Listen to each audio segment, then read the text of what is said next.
সমস্ত শুকর জানাচ্ছি আল্লাহ সুবহানাহু ওয়া তাআলার শাহী দরবারে, যিনি আমাদেরকে পবিত্র রবিউল আউয়াল মাসের আজকে তৃতীয়তম জুমায় সংঘবদ্ধ হয়ে নবীজির জীবনী শুনবার জন্যে আমাদেরকে মসজিদ পর্যন্ত যথাসময়ে পৌঁছানোর ব্যবস্থা করেছেন, আসার তৌফিক দিয়েছেন।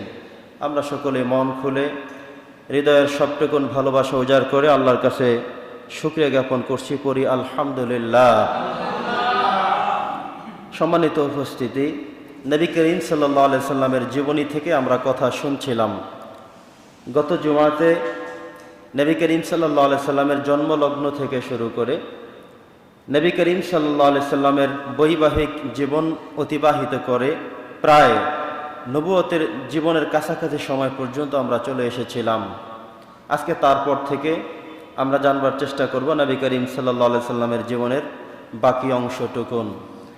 সম্মানিত উপস্থিতি, আমরা আলোচনা করছিলাম যে পৃথিবীতে সর্বকালের সর্বযুগের সর্বশ্রেষ্ঠ মহামানব হিসেবে আবির্ভূত হয়েছেন, পৃথিবীকে আলোকিত করে আগমন করেছেন এ বিশ্বের সর্বশ্রেষ্ঠ মহামনীষী জনাবে মুহাম্মদুর রাসূলুল্লাহ সাল্লাল্লাহু আলাইহি ওয়াসাল্লাম।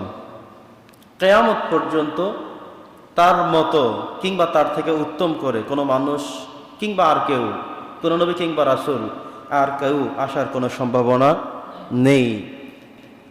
কিয়ামত যতদিন পর্যন্ত হবে না, এই পৃথিবীর সর্বশেষ যেদিন পর্যন্ত বেঁচে থাকবে সেদিন পর্যন্ত একজনের আদর্শই চলবে। তিনি হচ্ছেন আমাদের মহান নেতা জনাবে মুহাম্মদুর রাসূলুল্লাহ সাল্লাল্লাহু আলাইহি ওয়াসাল্লামের আদর্শ। তিনি বিদায় লগ্নে বলে গিয়েছেন, তারাকতু ফিকুম আমরাইন লান তাদিল্লু মা তামাসসাকতুম বিহিমা কিতাবাল্লাহি ওয়া সুন্নাত রাসূলি। আমি চলে যাচ্ছি, তবে তোমাদের কাছে দুটো কিতাব আমি রেখে যাচ্ছি। এই দুটো কিতাব যদি তোমরা আঁকড়ে ধরে রাখতে পারো, এই দুটি কিতাব যদি তোমরা অনুসরণ এবং অনুকরণ করতে পারো, তাহলে কখনোই তোমরা পথভ্রষ্ট হবে না। সে দুটি কিতাব হলো কোরআন এবং সুন্নাহ। নবী করিম সাল্লাল্লাহু আলাইহি সাল্লাম জীবনের শেষ প্রান্তে এসেও এই দুটি কিতাবের সাজেশন করে তিনি পৃথিবী থেকে বিদায় হয়েছেন। সম্মানিত উপস্থিতি, নবী করিম সাল্লাল্লাহু আলাইহি সাল্লামের জীবনী আমাদের জানা, মনে রাখা এবং জীবনের প্রতিটি রন্ধ্রে রন্ধ্রে নবীজির এই আদর্শকে, নবীজির জীবনকে আমাদের সামনে একটি মডেল হিসেবে উপস্থাপন করে তুলে ধরে আমাকেও সেটার ফলোয়ার হিসেবে কবর পর্যন্ত, জীবনের শেষ বিন্দু পর্যন্ত সেই পথেই আমাকে অনুসরণ এবং অনুকরণ করে চলতে হবে। সম্মানিত উপস্থিতি, গত জুমাতে আমরা আলোচনা শুনতেছিলাম নবী করিম সাল্লাল্লাহু আলাইহি সাল্লামের বৈবাহিক জীবনের সবটুকুন অংশ আমরা শুনলাম। ৩৫ বছর পর্যন্ত প্রায় আমরা চলে গিয়েছিলাম। আজকে আমরা ৩৫ বছরের পর থেকে নবী করিম সাল্লাল্লাহু আলাইহি সাল্লামের বাকি ইতিহাসগুলো শুরু করব।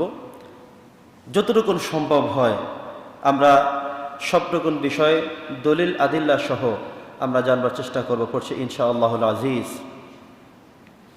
সম্মানিত উপস্থিতি, শুরুতে একটি বিষয় আপনাদের বলে রাখতে চাই। মাইকেল এইচ হার্ট উনি ১০০ মহামানুষের জীবনী লিখেছেন, ১০০ মহামানবের জীবনী লিখেছেন, ১০০ বিশ্ববিখ্যাত মহামানুষের জীবনী তিনি সংকল্প করেছেন। এই মাইকেল এইচ হার্ট তিনি অনেক বড় মাপের একজন পণ্ডিত, অনেক বড় মাপের একজন বিজ্ঞজন ব্যক্তি ছিলেন, যিনি এই পৃথিবীতে যে সমস্ত মানুষরা চলে গিয়েছেন এবং ওই সময় পর্যন্ত যারা রিসেন্টলি সময়েও বিদায় হয়েছেন যারা ছিলেন, এই সকলকে মিলিয়ে তিনি জীবনী লেখা শুরু করলেন। ইতিহাসের পাতা থেকে আনলেন, কোরআনের আয়না থেকে আনলেন, সুন্নাহর দর্শ থেকে তিনি তথ্য সংগ্রহ করলেন, অনলাইন থেকে অফলাইন থেকে সমস্ত কিতাব জগৎ থেকে তিনি বিভিন্ন তথ্য তুলে ধরে ধরে কিছু মহামানুষের জীবনী তিনি উপস্থাপন করা শুরু করলেন। তিনি সিদ্ধান্ত করলেন তার একটি বই থাকবে, যে বইটির নাম হবে দ্য 100। বইটির নাম থাকবে ১০০ মহামানুষের জীবনী। এই বইটি শিরোনাম থাকবে ঠিক তাই, ১০০ মানুষের জীবনী তিনি লিখবেন। এরপর তিনি তার সেই বইয়ের মধ্যে এগুলো সংকলিত করে তিনি বাজারের মধ্যে সাপ্লাই করে মানুষকে জানবার সুযোগ করে দিবেন। তিনি জীবনে লিখতে লিখতে এক পর্যায়ে লিখে ফেললেন আমাদের প্রিয় নবী, আমাদের মহান নেতা, আমাদের মহান আদর্শ মুহাম্মদুর রাসূলুল্লাহ সাল্লাল্লাহু আলাইহি সাল্লামের জীবনী তিনি লেখার সৌভাগ্য অর্জন করলেন। তিনি জীবনী লেখা শেষ করলেন। ১০০ মানুষের জীবনী লেখে আলাদা আলাদা পাণ্ডুলিপি তিনি একত্রিত করলেন। এবার তিনি কিতাব আকারে, পুস্তক আকারে সেটাকে তিনি একত্রিত করবেন। এই পুস্তক করতে গিয়ে, একত্রিত করতে গিয়ে এবার তিনি সিদ্ধান্ত গ্রহণ করবেন কার নামটা আসবে সবার আগে, এরপরে আসবে কার, এরপরে আসবে কার। 100 মানুষের জীবনী লিখতে তিনি সক্ষম হয়েছেন। তো সবার নাম তো আর 1 নম্বরে দেওয়া সম্ভব না, সবাইকে আবার শেষের দিকে নেওয়া সম্ভব না। এমন একজন মানুষের নাম সামনে দিতে হবে, মানুষ বইটা উল্টালেই পাঠকের হৃদয় যেন কেড়ে যায়, পাঠক যেন তার জীবনী পড়ে যেন অন্তর বিগলিত হয়ে যায়, এমন একজন মহামানুষের নাম শুরুতে দেওয়া উচিত। তিনি পুনরায় আবার নিজের লিখিত সবগুলো পাণ্ডুলিপি তিনি একে একে করে শুরু থেকে শেষ পর্যন্ত আবারও পড়লেন।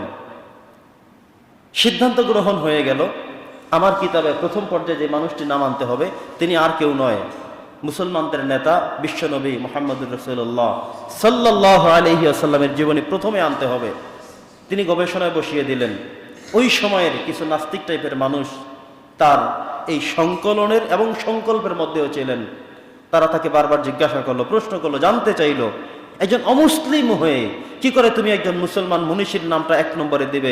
এটার জন্য তোমার কাছে সারা জীবন মানুষ জানতে চাইবে, এর উত্তর কি হতে পারে? তিনি বলেন, আমি মানুষের জীবনী লিখেছি, আমার বইটা ঠিক এমনভাবে চয়ন হওয়া উচিত একজন মানুষ প্রথম মানুষের জীবনীটি পড়লেই আকৃষ্ট হয়ে পরের মানুষদের কথা জানতে চাইবে। কিন্তু আমি যদি একজন অন্য মানুষের নাম লিখি, উপস্থাপন করি, তাদের জীবনী তো আকর্ষণীয় কোনো জীবনী নয়, তাদের জীবনী থেকে শিখবার মতো অনেক কিছুই নেই।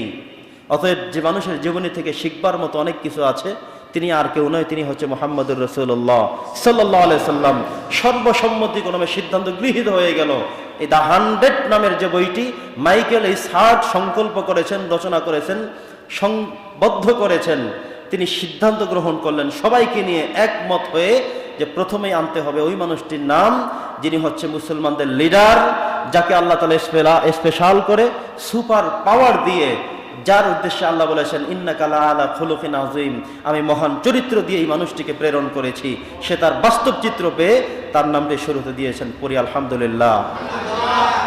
সম্মানিত উপস্থিতি, নবী করিম সাল্লাল্লাহু আলাইহি সাল্লামের জীবনী আমরা প্রত্যেক বছর আলোচনা করি। প্রত্যেক রবিউল আউয়াল মাসেই প্রতিটি মসজিদ থেকে কম বেশি, প্রতিটি জুমার মসজিদ থেকে কম বেশি আলোকপাত করা হয়। কারো কোনো ব্যক্তিগত তথ্য মতে না, কোরআন সুন্নাহকে গবেষণা এবং রিসার্চ করে। এখানে কিছু বিখ্যাত কিছু ইতিহাস গ্রন্থ এখানে তুলে ধরা হয়।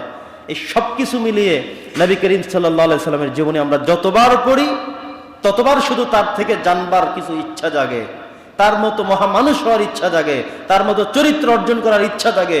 তার কেমন ছিল চলন, কেমন ছিল বলন, কেমন ছিল খাওয়া দাওয়া, কেমন ছিল ঘুম, কি করে তিনি অতিবাহিত করেছেন তার এই মহান বর্ণাঢ্য জীবনীকে। এই জীবনী আমাদেরকেও অনুপ্রাণিত করে, অনুসরণীয় করে তোলে।